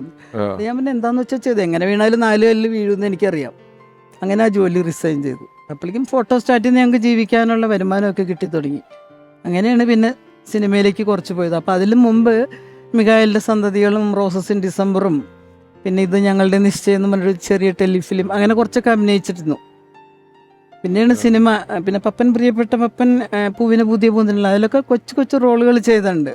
അതൊന്നും അത്ര കളക്ട് ചെയ്തില്ല എന്ന് എനിക്ക് തോന്നുന്നു, എനിക്ക് അറിയില്ല കേട്ടോ കറക്റ്റ്. പടങ്ങൾ കളക്ട് ചെയ്തല്ല, ഈ വേഷങ്ങൾ ശ്രദ്ധിക്കപ്പെടുന്ന വേഷങ്ങളായിരുന്നില്ല. പടം ഹിറ്റായാലും ഫ്ലോപ്പ് ആയാലും അതിലെ ഈ കഥാപാത്രങ്ങൾ ചെറിയ ഒരു സീൻ അരസീൻ വേഷങ്ങളായോണ്ടാരും. പുള്ളിക്ക് ഏറ്റവും സങ്കടം, പുള്ളി നന്നായി ചെയ്ത പോസിറ്റീവ് വേഷങ്ങൾ ശ്രദ്ധിക്കപ്പെടാതെ പോയി. ഇപ്പൊ പ്രദർശനത്തിലെ പൈലിയാശൻ, സമ്പ്രദായത്തിലെ സെയ്താലിക്ക, പിന്നെ സ്ഫടികം ശ്രദ്ധിക്കപ്പെട്ട സിനിമയാണ്. സ്ഫടികം നല്ല പോസിറ്റീവ് റോളായിരുന്നു. അങ്ങനെ കുറച്ച് സിനിമകൾ ശ്രദ്ധിക്കപ്പെടാതെ പോയാൽ ഭയങ്കര സങ്കടമായിരുന്നു. എന്നും പറയും ഞാൻ നന്നായി ചെയ്തു, ഒന്നും സിനിമ കളക്ട് എന്നുള്ളൊരിത് വരും. ചേട്ടന് അയലോക്കത്തായിരുന്നു, ചെറുപ്പം തൊട്ടേ കാണുന്നുണ്ടായിരുന്നു അതോ വന്നു താമസിച്ചാണോ? ഇല്ല, ഞാൻ ഓൾറെഡി അതായത് ഇപ്പോൾ ഈ ഉള്ളിയൂർ സ്ഥലത്തായിരുന്നു വർഗീസാറിൻ്റെ തറവാട്. വർഗീസാറിന് ജോലിക്ക് പോകാനുള്ള സൗകര്യവും ഒക്കെ ആയിട്ട് കല്യാണത്തിന് ശേഷം ഞങ്ങൾ ഈ ഇപ്പുറത്തെ കരയിലേക്ക് താമസം മാറി. അത് എൻ്റെ വീടിൻ്റെ അടുത്തേക്കൊക്കെ താമസം മാറി. ഞാനൊക്കെ അന്ന് വളരെ സ്കൂളിൽ പഠിക്കുന്ന കാലഘട്ടത്തിൽ റോട്ടിൽ പോകുമ്പോൾ ഇങ്ങനെ വളരെ ആരാധനയോടെ കണ്ടു നിൽക്കുന്ന ഒരാൾ വെച്ചാൽ ഞങ്ങളുടെ വീടിൻ്റെ ഒരു കനാലുണ്ട്. ഈ കനാലിലേക്കാണ് കുളിക്കാൻ പോകുമ്പോൾ വർഗീസാറിന് ആ കനാൽ വഴിയാണ് നടന്നു പോകുന്നത്. അപ്പം ഞങ്ങൾ ഈ ഒരു ഇന്ന് സിനിമാക്കാരെ കാണുന്ന പോലെ തന്നെ വലിയൊരു ആരാധനയോടെ കടന്നു പോകുന്ന വ്യക്തിയാണ് വർഗീസാറിനെ കണ്ടത്. അങ്ങനെ ഞാൻ സ്കൂളിലൊക്കെ പഠിക്കുന്ന സമയത്ത് യുവജനോത്സവ വേദികളിലൊക്കെ മിമിക്രി മോണാക്ട് ഒക്കെ ചെയ്യാനുള്ള താല്പര്യമുള്ളൊരു കാലഘട്ടം ഉണ്ടായിരുന്നു. അങ്ങനെ ഒരു 8ാം ക്ലാസ് ഒക്കെ സാഹചര്യമാകുന്ന സമയത്ത് അന്ന് ഓഡിയോ കാസറ്റൊക്കെ ഒരുപാട് പബ്ലിസിറ്റി ഉണ്ട്. അപ്പോൾ ഓഡിയോ കാസറ്റുകളൊക്കെ സ്വന്തം നമ്മുടെ വീട്ടിലില്ലെങ്കിലും ഏതെങ്കിലും ഓഡിയോ കാസറ്റ് കടയിൽ അത് ഇട്ടിട്ട് പ്ലേ ചെയ്യുമ്പോൾ അവിടെ പോയി നിന്ന് കേൾക്കും. ഒരാളൊന്നുമല്ലോ, പണ്ട് ഇങ്ങനെ കാസറ്റ് വാത് കേട്ട് കഴിഞ്ഞാൽ അറിയാമല്ലോ, കുറേ പേര് കൂടി നിന്നാണ് കേൾക്കണത്. ഇങ്ങനെ കേട്ട് കഴിയുമ്പോൾ ഞാൻ സ്കൂളിൽ ചെയ്തുകൊണ്ടിരുന്ന 1-2 മിമിക്രികളൊക്കെ എടാ ഇത് ഇങ്ങനെ 1-2 സാധനങ്ങൾ ചെയ്താലേ ജനം ശ്രദ്ധിക്കുള്ളൂ എന്ന് മനസ്സിലായി. നമ്മൾ സ്ഥിരം ചെയ്യുന്ന കുറച്ച് സാധനങ്ങളല്ലാതെ ഇങ്ങനെ ചെയ്താലും ജനം ശ്രദ്ധിക്കുക. അങ്ങനെ ഞാൻ ഒരിക്കൽ റിസൻ്റെ വീട്ടിൽ ചേട്ടനാ ചെയ്ത ശവവണ്ടിക്കാരൻ വലിക്കാരൻ ചാക്കോ അല്ലേ ചേച്ചി, ആ ഒരു നാടകത്തിനല്ലേ അതിന് അത് എനിക്ക് പറഞ്ഞു തരുമെന്ന് ചോദിച്ചു. അപ്പോൾ ഒരു ചോദിച്ചാൽ നിനക്ക് പറഞ്ഞു തരാൻ കുഴപ്പമൊന്നുമില്ല, കാരണം വറീസാൻ്റെ സ്വന്തമായിട്ട് സാധനമാണത്. എനിക്ക് എൻ്റെ കാഴ്ചപ്പാടിൽ ആ സംഭവം വറീസാനെന്ന് പറഞ്ഞാൽ ഞാൻ പറഞ്ഞുതരാം, നീ എഴുതിയെടുത്തോന്ന് പറഞ്ഞു. അതൊരു 3-4 തവണ പറഞ്ഞു തന്നിട്ടും എനിക്ക് എഴുതിയെടുക്കാൻ പറ്റിയില്ല. പകുതി വെച്ച് എഴുതുമ്പോഴേക്കും പറഞ്ഞു വേണ്ട ഏട്ടാ മതിയെന്ന് പറഞ്ഞു. അപ്പം ഞാൻ മനസ്സിൽ കണ്ടതാ ഇത് എന്തായാലും വറീസാൻ്റെ നിന്ന് കോപ്പി ചെയ്ത് എനിക്ക് പറ്റില്ല. കാരണം ആ ഒരു സംഭവം പറയാൻ എൻ്റെ ഒരു കാഴ്ചപ്പാടിൽ ഇന്നും വറീസാനല്ലാതെ ആരും പറയാൻ പറ്റില്ല. ഞാൻ ചിന്തിരിക്കുമ്പോൾ പുള്ളിയെ ടീപ്പോയിൽ ഞാൻ പേപ്പർ വയ്ക്കും, ഓപ്പോസിറ്റ് കസേരയും വരുന്നുണ്ട്, പുള്ളി അങ്ങോട്ട് തുടങ്ങും ചാകട കർത്താവണെന്നിലേക്ക് മരിച്ചോണ്ടിരിക്കില്ല എറിയില്ല തരം കോടാ വന്നിട്ട് ഇടി പതിരിപ്പെടാൻ മൂക്കലും പിറക്കണ കർത്താവ് പുല്ലുവിക്കേണ്ട കട്ടോണ് എന്നാൽ 1 കിലോ കപ്പ് ഓടിക്കേണ്ട പാടാൻ എനിക്കറിയാം. അതുകാട് കൊണ്ടുവന്നില്ല അനിമനെ പച്ചക്കറി തിന്നെയാണ്. അതിൽ എൻ്റെ ചൂണ്ടി ഞാൻ വീട്ടിലെ കട്ടോണ് അതുകൊണ്ട് കൊണ്ടുവന്നില്ല അനിമനെ പച്ചക്കറി തിന്നെയാണ്. എന്നാൽ ആവതമില്ലാത്ത അപ്പൻ്റെ മക്കളാണ് ആരുടെ എന്ന് പറഞ്ഞ് പുള്ളിയോട് വെള്ളം പോലെ പറയുമ്പോൾ ഞാൻ സ്വപ്നം പോലെ കേട്ട് നിൽക്കാനേ പറ്റിയിട്ടുള്ളൂ. അപ്പം അന്ന് എനിക്ക് മനസ്സിലായി ഇതൊന്നും കോപ്പി ചെയ്യാൻ പറ്റില്ല. അതൊക്കെ വർഗീസേട്ടൻ എന്നൊരു കലാകാരൻ്റെ, വർഗീസേട്ടൻ എന്ന് പറയുന്ന ഒരു വലിയ പ്രതിഭയുടെ ഒരു സ്വന്തമായിട്ടുള്ളൊരു സംഭവമാണ്. ഈ വർഗീസേട്ടനോടൊപ്പം ഒരുപാട് സ്റ്റേജുകളിൽ പങ്കെടുത്തുള്ള നമ്മൾ അദ്ദേഹത്തിൻ്റെ ഒരു ഹരിശ്രീ കാലഘട്ടം അത്രയും ഒപ്പം ഉണ്ടായിരുന്ന ഒരാൾ പ്രിയപ്പെട്ട ഹരിശ്രീ അൻസാറൊക്കെ ഇപ്പോൾ വർഗീസേട്ടനെ ഓർക്കുന്നു. ഒരു 3-4 വർഷക്കാലം ഞങ്ങൾ ഒരുമിച്ച് ഹരിശ്രീയിൽ ഉണ്ടായിരുന്നതാണ്. പിന്നെ എൻ്റെ ഓർമ്മയിൽ വർഗീസേട്ടൻ എന്നെ ആദ്യമായിട്ട് ഇൻ്റർവ്യൂ ചെയ്യുന്നത് വർഗീസേട്ടനാണ്. അപ്പോൾ വർഗീസേട്ടൻ്റെ വീട്ടിൽ കമ്പനിപ്പടിയിലുള്ള വീട്ടിൽ ചെന്ന് ഇൻ്റർവ്യൂ കഴിഞ്ഞതിന് ശേഷം വർഗീസേട്ടൻ്റെ ഒരു ജുബ്ബ എടുത്ത് കയ്യിൽ തന്നിട്ട് പറഞ്ഞു ഷണായിസിൻ്റെ അടുത്തൊരു ഓഡിറ്റോറിയം ഉണ്ട്, ആ ഓഡിറ്റോറിയത്തിലേക്ക് നമുക്ക് പ്രോഗ്രാം ചെയ്യാം എന്ന് പറഞ്ഞു. അപ്പോൾ അന്ന് തുടങ്ങിയ സൗഹൃദം ജീവിതകാലം മുഴുവൻ ഞങ്ങൾ ഒരുമിച്ച് മുന്നോട്ട് പോയിരുന്നു. ഈ അശോകൻ ചേട്ടനും ദിലീപേട്ടനൊക്കെ സിനിമ വർക്കുകളൊക്കെ ആയിട്ട് പോയിട്ട് വന്നതിന് ശേഷം വിശേഷങ്ങൾ പറയുന്നത് പോലെ തന്നെ വർഗീസേട്ടനും സിനിമ ലൊക്കേഷനിലുള്ള വിശേഷങ്ങളൊക്കെ പങ്കുവയ്ക്കാറുണ്ട്. അപ്പോൾ അതിൽ ആകാശദൂതിൽ അഭിനയിച്ച് വന്നതിന് ശേഷം വർഗീസേട്ടൻ അതിലുണ്ടായ ഓരോ സീനുകളിലും വർഗീസേട്ടൻ അഭിനയിച്ച ഓരോ സീനുകളൊക്കെ പറയുകയും അതുപോലെ തന്നെ അഭിനയിച്ച് കാണിക്കുകയൊക്കെ ചെയ്യുമായിരുന്നു. ബീഡി ചുണ്ടിൻ്റെ ഈ സൈഡിൽ വെച്ചിട്ട് ഇപ്പുറത്തെ സൈഡിലേക്ക് എടുക്കുന്ന ഒരു സ്റ്റൈല് ചെയ്യുന്നുണ്ട്. അതൊക്കെ വർഗീസേട്ടൻ വന്നിട്ട് നമ്മുടെ അടുത്തേക്ക് അത് ചെയ്ത് കാണിക്കുകയും കാര്യങ്ങളൊക്കെ ചെയ്യാറുണ്ട്. കാരണം ആകാശദൂത് എന്ന് പറയുന്ന സിനിമ വർഗീസേട്ടൻ്റെ ആദ്യത്തെ അല്ല എങ്കിൽ തന്നെയും ഒരു വലിയ ഒരു കഥാപാത്രം കിട്ടിയ ഒരു സിനിമയായിരുന്നു. വില്ലൻ കഥാപാത്രങ്ങൾ അതുപോലെ തന്നെ ക്യാരക്ടർ റോളുകൾ ഒക്കെയാണ് നമ്മൾ കണ്ടിട്ടുള്ളത്. എന്നാൽ വർഗീസേട്ടൻ വളരെ നന്നായിട്ട് നർമ്മം തമാശ നന്നായിട്ട് ചെയ്യുന്ന ഒരു അഭിനേതാവ് കൂടിയായിരുന്നു. അശോകൻ ചേട്ടനായിരുന്നു ഹരിശ്രീയിൽ കോമഡി ലീഡ് ചെയ്ത് കളിച്ചുകൊണ്ടിരുന്നത്. അപ്പോൾ അശോകൻ ചേട്ടൻ ഇല്ലാതിരുന്ന സന്ദർഭങ്ങളിൽ അശോകൻ ചേട്ടൻ ചെയ്തിരുന്ന ആ ലീഡിങ് കോമഡി ക്യാരക്ടറുകളെല്ലാം വർഗീസേട്ടൻ ചെയ്യുമായിരുന്നു. വർഗീസേട്ടൻ ഇപ്പോൾ ഈ ക്യാരക്ടർ റോളുകളും വില്ലൻ റോളുകളും ഒക്കെയാണ് സിനിമയിൽ കണ്ടിട്ടുള്ളത് എങ്കിൽ തന്നെയും വർഗീസേട്ടനിൽ തമാശ കോമഡി ചെയ്യാൻ പറ്റുന്ന ഒരു സ്റ്റഫ് അദ്ദേഹത്തിൽ ഉണ്ടായിരുന്നു എന്നാണ് ഞാൻ പറഞ്ഞത്. രമേശ് ഒരു കാര്യം പറഞ്ഞോട്ടെ. ഇപ്പോൾ അതായത് വർഗീസ് പാൻസാർ പറഞ്ഞ പോലെ വർഗീസേട്ടനും അശോകനോട് ചേർന്നിട്ടുള്ള ഒരു കയ്യില്ല പ്രസംഗം അല്ലേ ചേച്ചി, ആ ഐറ്റം നമ്മളിപ്പോൾ സാധാരണ സ്റ്റേജിൽ എന്തൊരു ഐറ്റം കണ്ടു കഴിഞ്ഞാൽ അതേ സ്ഥലത്താണെങ്കിലും ഒരു ജില്ല മാറിയെങ്കിലും ആരെങ്കിലും അനുകരിക്കാൻ ശ്രമിക്കാറുണ്ട്, ഇല്ലെങ്കിൽ അവിടെ കണ്ടായിട്ട് നല്ലതാണെങ്കിൽ ഒന്ന് കളിച്ച് നോക്കാറുണ്ട്, പോവുക. പക്ഷേ ഈ ഒരു സാധനം പലരും ശ്രമിച്ച് ഞാൻ കണ്ടിട്ടുണ്ട്. പക്ഷെ ഒരിക്കലും ആ കയ്യില്ലാ പ്രസംഗം വർഗീസേട്ടനും അശോകനും ചെയ്യുന്ന ആ ഒരു സംഭവം, അതായത് ആ കയ്യിൽ നിന്ന് ഇങ്ങനെ എടുത്തിട്ട് ആ മൂക്കിപ്പിടിയൊക്കെ ഇടുന്ന ഒരു രംഗമൊക്കെ ഉണ്ട്, വളരെ നേച്ചുറാലിറ്റി ആയിരുന്നു. അത്രയേറെ അസാധ്യമായിട്ടും നമുക്കത് ഒരു കയ്യില്ലാ പ്രസംഗത്തിന്റെ ഒരു റിഫൈൻഡ് വെർഷനാണ് ഈ ഗോഡ് ഫാദർ എന്ന് പറയുന്ന സിനിമയില് ശങ്കരാടി ചേട്ടന്റെ ഇവര് വായിൽ സിഗരറ്റ് വെച്ച് ഇങ്ങനെ തട്ടിയിട്ട് വിളിക്കുകയൊക്കെ ചെയ്യുന്ന സീൻ ഇവര് സ്റ്റേജ് ചെയ്തോണ്ടിരുന്ന ഐറ്റത്തിന്റെ ഒരു വെർഷനായിട്ട് തന്നെ ചെയ്തിട്ടുള്ളതാണ്. മോള് പിന്നീട് ഒരു പ്രൊഡക്ഷൻ കമ്പനിയൊക്കെ തുടങ്ങി പ്യാലി എന്ന് പറഞ്ഞൊരു പടം ചെയ്തു, അതിന് കുറെ അംഗീകാരങ്ങൾ കിട്ടി. ആ കുട്ടിക്ക് ചൈൽഡ് ആർട്ടിസ്റ്റിനുള്ള അവാർഡ് കിട്ടി. പിന്നെ എനിക്ക് അങ്ങനെ ഓൾ ഇന്ത്യ ബേസിലെ കിട്ടിയെന്ന് തോന്നുന്നുണ്ട്. NF പ്രൊഡക്ഷൻ ഉണ്ടായിരുന്നു? ഇല്ല ഇല്ല ഇല്ല ഇല്ല, പേരിട്ട് പ്രൊഡക്ഷൻസ് എന്നാണ് അതിന്റെ പേര്. നല്ല ക്ലീൻ സിനിമയായിരുന്നു. പക്ഷേ ആ സിനിമയ്ക്ക് എനിക്ക് തോന്നുന്നതാണ് കേട്ടോ, സസ്പെൻസ് ഇല്ലാതെ പോയി. പിന്നെ ഇതൊന്നുമില്ല, ഇപ്പോഴത്തെ ചെറുപ്പക്കാർക്ക് പറ്റിയ മസാലയൊന്നും അതിലധികം ഉണ്ടായില്ല. അല്ല, ഞാൻ ചോദിച്ചോട്ടെ, അപ്പം ഈ ഞാൻ വിളിക്കുമ്പോഴേക്കേ ഞാൻ ഇവിടെ ഒന്ന് എന്താ ചെയ്യണ്ടേ പറയട്ടെ എന്നൊക്കെ ഭയങ്കര ടെൻഷൻ അടിച്ച ചേച്ചി ഭയങ്കര റിവ്യൂ ഒക്കെ പറയുന്ന സിനിമയുടെ എന്താ പ്രശ്നം തന്നെ. അപ്പൊ നിങ്ങള് സിനിമയെ പറ്റിയൊക്കെ ചർച്ച ചെയ്യുമായിരുന്നോ വീട്ടിൽ? വന്ന എല്ലാം എന്നോട് പറയും എങ്ങനെ അഭിനയിച്ചു. അപ്പൊ ഈ മുസ്ലിം ക്യാരക്ടേഴ്സ് ചെയ്യുമ്പോൾ പുള്ളിയുടെ ചുണ്ടിച്ചിരി ഇങ്ങോട്ട് പോരും. അപ്പൊ ഞാൻ പറയാം അത് അത്ര വേണ്ടെന്ന്. അതെന്നെ അഭിനയിച്ച് കാണിക്കും. ഇപ്പോൾ ഒരു സിനിമ കാണുമ്പോഴേ എനിക്ക് പ്രത്യേകിച്ച് ഒന്നും തോന്നില്ല. എന്താന്ന് വെച്ചാൽ ഇതൊരു 10 പ്രാവശ്യം എൻ്റെ അടുത്ത് അഭിനയിച്ച് കാണിച്ചിട്ടുണ്ട്. ആ കഥ മുഴുവൻ പറയും, വന്ന് കഥയൊക്കെ പറഞ്ഞ് അഭിനയം പറഞ്ഞ് അത് ആ ട്രോളി ഷോട്ടാണ് മറ്റേ ഷോട്ട്. ഞാൻ പറയും ഞാൻ സിനിമ കാണട്ടെ, ഇതിങ്ങനെ പറഞ്ഞുകൊണ്ടിരിക്കില്ലേ എന്ന്. പിള്ളേരോട് അധികം പറയില്ലായിരുന്നു. പിള്ളേർ പഠിക്കണം എന്നുള്ളതായിരുന്നു. ഭയങ്കര ഡിസിപ്ലിനായിരുന്നു വീട്ടിൽ. അവർക്ക് പേടിയാണ്. ഞാൻ പറയും പുള്ളിയുടെ കാറിൻ്റെ ഒച്ച കേൾക്കുമ്പോഴേക്ക് ഈ പൂച്ച എലി ഓടിക്കണ പോലെയാണ്. എല്ലാം കൂടെ കിടന്നതെന്ന് വെച്ചാൽ യൂണിഫോം മാറിയിട്ടുണ്ടാവില്ല, ചോറ്റുപാത്രം വെച്ചിട്ടുണ്ടാവില്ല. അപ്പോൾ അടി കിട്ടും. ചൂരിൽ വാങ്ങിച്ചു വെച്ചിട്ടുണ്ട്. അപ്പം തന്നെ അടി കൊടുക്കുമായിരുന്നു. അപ്പോൾ അതുകൊണ്ട് നല്ല ഡിസിപ്ലിനിലാണ് പിള്ളേരെ വളർത്തിയത്. ഞാൻ പിന്നെ ചെന്ന് പറയും അയ്യോ എൻ്റെ മക്കളെ തല്ലല്ലേ എന്നൊക്കെ. എന്നാലും പറയും അപ്പൻ എന്ന് പറഞ്ഞൊരു ടെററായിരിക്കണം എന്ന് എന്നോട് പറയുമായിരുന്നു. അങ്ങനെയുണ്ട്. ആ സത്യമാണത്. ഇപ്പൊ ഒരുപാട് ഫ്രീഡം കൊടുത്തപ്പോ എന്തുവന്ന അപ്പന്മാർക്ക് നോ പറയാൻ പറ്റണല്ലേ മക്കളുടെ അടുത്ത്, പേരൻസിന്.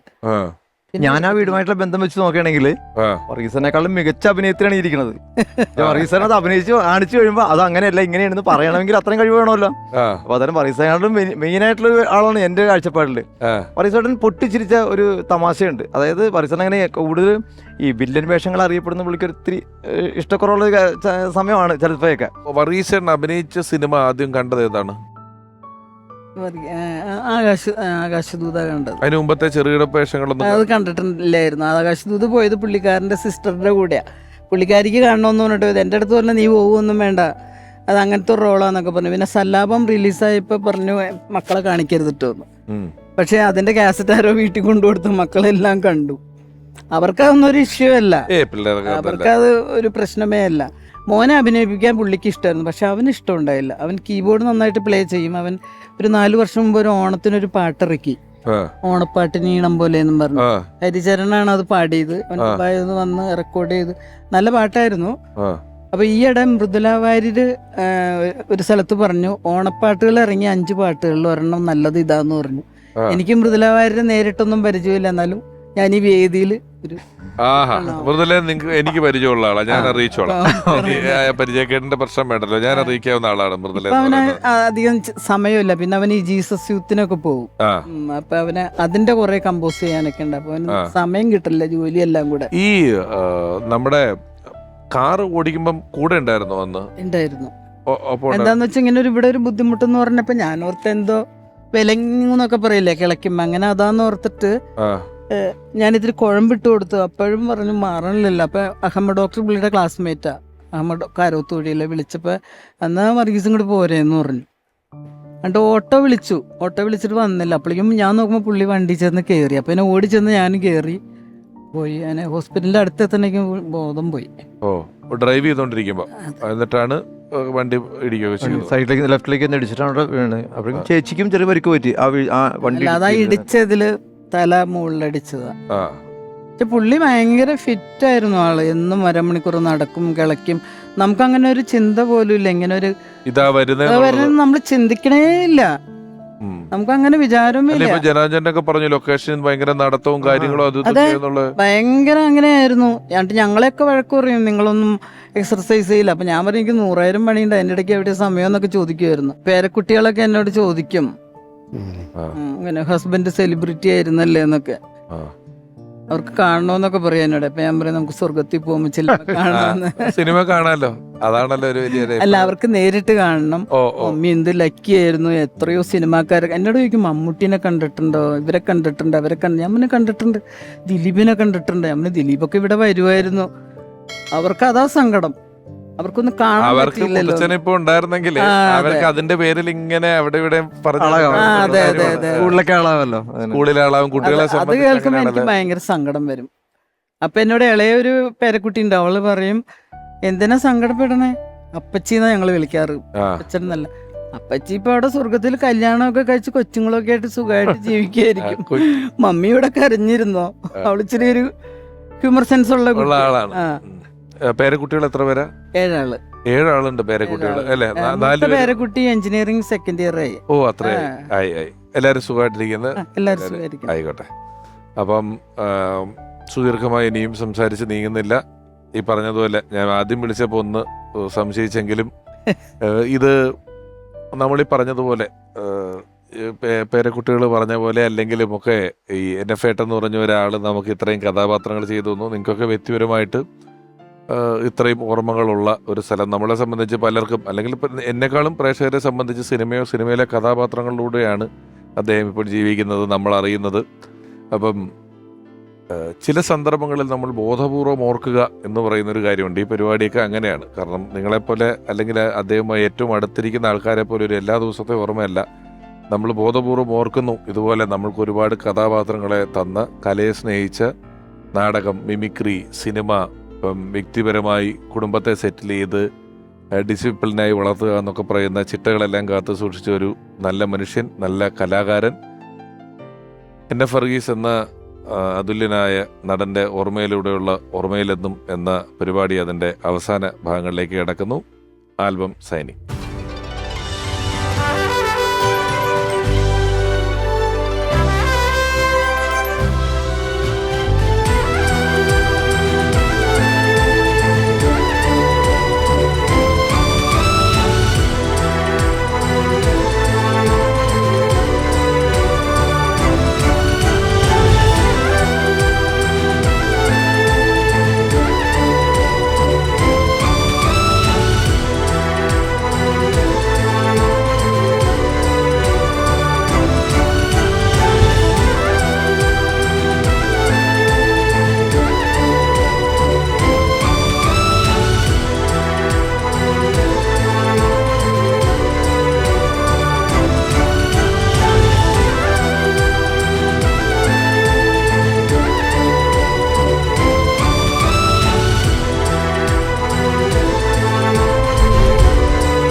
ഓർമ്മയിലെന്നും NF വർഗീസ് എന്ന ഈ പരമ്പരയിൽ അമൃത TV-യുടെ ഭാഗത്തു നിന്നും പ്രിയപ്പെട്ട റോസ് ചേച്ചിക്ക് ഒരു ഉപഹാരം അത് സമർപ്പിക്കുന്നതിനായി ജനാർദ്ദൻ ചേട്ടനെ ക്ഷണിക്കുന്നു.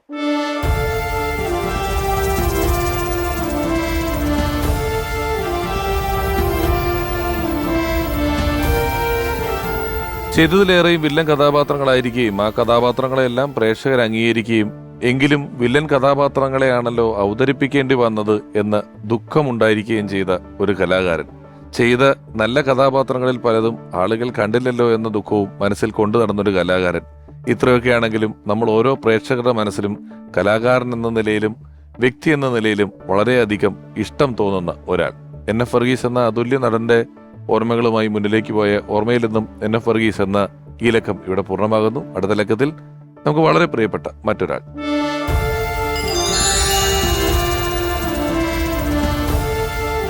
ഒരു ദിവസം ഒരു സദ്യക്ക് ഊണ് കഴിക്കാതിരിക്കുന്ന സമയത്ത് ഒരു ആരാധന അപ്പുറത്ത് വന്നിട്ട് ചോദിച്ചു, ചേട്ടന് തൈര് ഇങ്ങനെ ഒഴിക്കുകയാണ് ചോറിലേക്ക്. അതായത് എന്താ പറയുക, സാമ്പാർ കൂട്ടി ഇതെല്ലാം കഴിഞ്ഞ് പായസം കഴിച്ചു, അതിന് തൈര് വലിയ ഉണ്ട കൈയാണ്, തൈര് കൂട്ടി ഇങ്ങനെ കുഴയ്ക്കുമ്പോൾ ഒരു ആരാധകൻ വന്നിട്ട്, ഐ ചേട്ടാ പാട്ടുകാർ തൈര് കഴിക്കാൻ പാടുണ്ടോ? കഴിച്ചാൽ എന്താ കുഴപ്പം? കുറച്ചുകൂടി തൈര് കൊണ്ടുവരാ. അവനോടുള്ള വാശിക്ക് വീണ്ടും തൈര് കൊണ്ടിട്ട് ഐ തൈരേ. ആദ്യത്തെ കൺമണി സിനിമയിൽ ഞങ്ങൾ ഡ്യുവറ്റ് പാടി.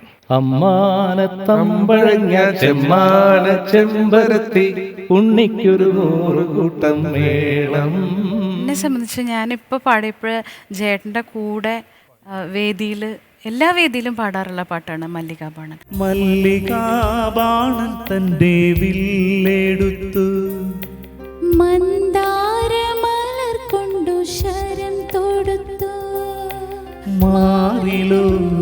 ചേട്ടൻ്റെ അടുത്ത് ചിറ്റൂർ ഗോപിച്ചേട്ടൻ ഭയങ്കര ബന്ധമാണ്, ലിറിക്സിസ്റ്റ് ഗോപിച്ചേട്ടൻ. അപ്പോൾ ഗോപിച്ചേട്ടൻ പറഞ്ഞു, അറിഞ്ഞില്ലേ ചേട്ടാ ബിജു മൊബൈൽ ഫോൺ എടുത്തിട്ടുണ്ട്. ഞാൻ അറിഞ്ഞു, അവനിപ്പോൾ സ്റ്റുഡിയോയിൽ തോക്കും കൊണ്ടാണ് വരണേന്ന് ഞാൻ അറിഞ്ഞു. വലിയ മൊബൈൽ